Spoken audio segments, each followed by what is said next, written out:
Guys, இப்போ பார்த்தீங்கன்னா நம்ம வேலை பார்க்குற கம்பெனியை நான் உங்களுக்கு காட்டுறேன். எவ்வளோ பெரிய கம்பெனி, எத்தனை பேர் வேலை செய்கிறாங்கன்னு பாருங்கள். வேலை பார்க்குற கம்பெனி இதான் போகிறாங்க பாருங்க. இவங்களாம் தமிழ் பீப்புள்ஸ் தான். ஹலோ கைஸ், அப்படியே ஒரு ஹாய் சொல்லுங்கள் ப்ரோ. சொல்லுங்கள் ப்ரோ. ப்ரோ நவீன் ப்ரோ, உங்கள் திரும்ப இதை காட்டுங்க. இதுதான் பார்த்தீங்கன்னா நாங்கள் வேலை செய்கிற கம்பெனி. எல்லோரும் உள்ளே வேலைக்கு போகிறாங்க. உள்ளே எப்படி இருக்குங்கிறது வேர் ஹவுஸு. இந்த கம்பெனி நேம் பார்த்தீங்கன்னா, கம்பெனி நேம் என்னடா? கம்பெனி நேம் என்னது? டேய், கம்பெனி நேமு கம்பெனி நேம் தெரிலிங்க. நாங்கள் உள்ளே போயிட்டு ஏதாவது வேர் ஹவுஸ் எப்படி இருக்குன்னு சொல்லி உங்களுக்கு வீடியோ எடுத்து அப்லோட் பண்ணுறேன். ஹலோ ஸ்குவாட், நான் தான் உங்கள் கூப்பர் டெக்ஸ். இப்போ நாங்கள் எங்கே வேலை செய்கிறோங்கிறத உங்களுக்கு காட்டுறோம். எனிவே இதுதான் வேர் ஹவுஸு. நம்ம வேர் ஹவுஸ்க்குள்ள வந்துட்டோம். வேர் ஹவுஸ் ஒர்க்கு பார்த்தீங்கன்னா எல்லாம் பேக்கிங்கு, பிக்கிங்கு அந்த மாதிரி ஒர்க் இருக்கும். இப்படி ஒவ்வொரு டீம்லேயும் 4 பேர் இந்த மாதிரி விட்டுருவாங்க.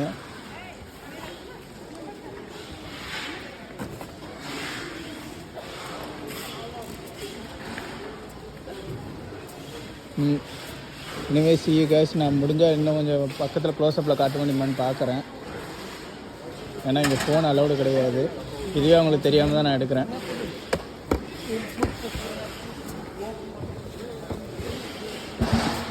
இதுதான் ஒர்க்கு.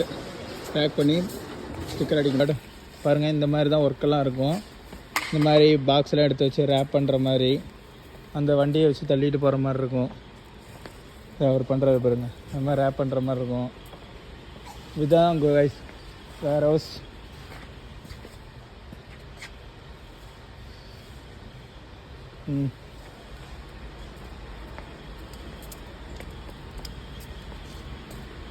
வேர் ஹவுஸில் பார்த்தீங்கன்னா வண்டியை வச்சு லோடு துவக்கிட்டு தள்ளுற மாதிரி இருக்கும்.